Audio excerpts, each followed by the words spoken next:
Hello बच्चों। हमारा एक क्वेश्चन है स्पीड, डिस्टेंस और टाइम का। A train travelling with a speed 60 kilometre per hour catches another train travelling in the same direction and then leaves it 120 metre behind in 18 second. The speed of the second train is. अब यहाँ पे वो कह रहे हैं कि एक train जो है एक डायरेक्शन में जा रही है, उसकी स्पीड है 60 किलोमीटर पर आवर और उसको रास्ते में दूसरी ट्रेन मिलती है। यहाँ पे एक और ट्रेन जा रही थी जिसको वो कैच करती है। यहाँ पे जाती हुई ट्रेन को, दोनों सेम ही डायरेक्शन में जा रही है और उसके बाद ये ट्रेन जो है इसको क्रॉस कर जाती है और आगे निकल जाती है और इसको क्रॉस करके 120 किलोमीटर इसको पीछे छोड़ देती है। 120 मीटर 120 मीटर उसको पीछे छोड़ दिया और कितनी देर में छोड़ दिया? 18 सेकेंड्स में।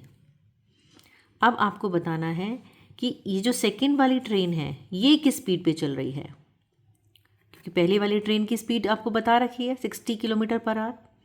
तो जब भी कोई ऐसा क्वेश्चन आता है जिसमें दो मूविंग ऑब्जेक्ट हैं, दो ट्रेन्स हैं, वो एक ही डायरेक्शन में जा रही हैं या ऑपोजिट डायरेक्शन में जा रही हैं, तो एक कंसेप्ट आता है रिलेटिव स्पीड। यानी दोनों ट्रेन्स का हम स्पीड को आपस में एक दूसरे के रिलेशन में निकालते हैं, दैट इज़ रिलेटिव स्पीड। तो रिलेटिव स्पीड कैसे निकलती है? तो हमें सेकेंड ट्रेन की स्पीड नहीं पता, तो हम मान लेते हैं let the speed of second train is equal to x kilometre per hour. ठीक है, ये x किलोमीटर पर आवर है और स्पीड ऑफ फर्स्ट ट्रेन जो है हमारी कितनी दी हुई है, गिवन है हमें ये 60 किलोमीटर पर आवर। और जब हम रिलेटिव स्पीड निकालते हैं तो रिलेटिव स्पीड निकलती है जिस ट्रेन की स्पीड, जिसकी स्पीड ज़्यादा है उसमें से कम को माइनस कर देते हैं। अब इसमें हमें, क्योंकि ये पीछे रह गई है, इसका मतलब ये वाली तेज़ थी, तो 60 में से x को माइनस कर देंगे तो रिलेटिव स्पीड आ जाएगी। तो relative speed is equal to 60 minus x kilometre per hour. ठीक है, अब हमें स्पीड दी हुई है, जो रिलेटिव स्पीड है वो बता रही है कि 120 किलोमीटर जो है वो पीछे रह गई 18 सेकेंड में। ये मीटर और पर सेकेंड में दिया हुआ है स्पीड, तो इसको भी हम मीटर पर सेकेंड में चेंज करते हैं। और किलोमीटर पर आवर को मीटर पर सेकेंड में चेंज करने के लिए फॉर्मूला होता है 1 kilometre per hour is equal to 5/18 metre per second.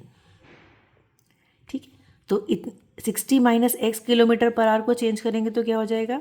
60 minus x multiply 5/18 metre per second. ठीक है, इसको हमने, यही था, इसको बस हमने किलोमीटर पर आवर की जगह मीटर पर सेकेंड में चेंज कर दिया और उसके लिए हमारा फॉर्मूला ये यूज़ हुआ। ठीक है, अब हमें दोनों की रिलेटिव स्पीड ये है और हमारा फॉर्मूला होता है स्पीड का। क्या होता है फॉर्मूला? होता है स्पीड अगर हमें निकालनी हो, speed is equal to distance upon time होता है। अगर हम सेकेंड ट्रेन का देखें, 120 मीटर डिस्टेंस है और 18 जो है टाइम है, 18 सेकेंड्स, तो यहाँ पे 120 अपॉन 18 जो होगा ये स्पीड आएगी इसकी, कितनी स्पीड से वो आगे गई, दोनों की रिलेटिव स्पीड आएगी। तो अकॉर्डिंग टू क्वेश्चन हमने रिलेटिव स्पीड निकाली है ये, यानी कि 60 minus x multiply 5/18 should be equal to 120/18। जो हमें गिवन दिया हुआ है उसमें स्पीड ये दी है और हमारी रिलेटिव स्पीड ये आ रही है, तो दोनों जो है ये इक्वेशन दोनों ही स्पीड है, दोनों बराबर होनी चाहिए। अब इसको हम सॉल्व कर देते हैं। 60 minus x is equal to 120/18 multiplied by 18/5। 18/5 इधर आ जाएगा, 18 से 18 कैंसिल, 5 1 5, 5 2 10, 5 4 20।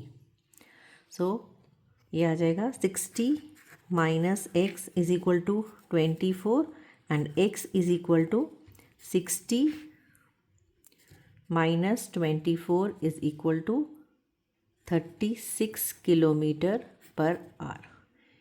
ये हमारी स्पीड आ जाएगी सेकेंड ट्रेन की। तो कौन सा ऑप्शन आ गया? सी। समझ आया बच्चों? चलिए, thank you. Will meet you in another video. Till then, bye bye.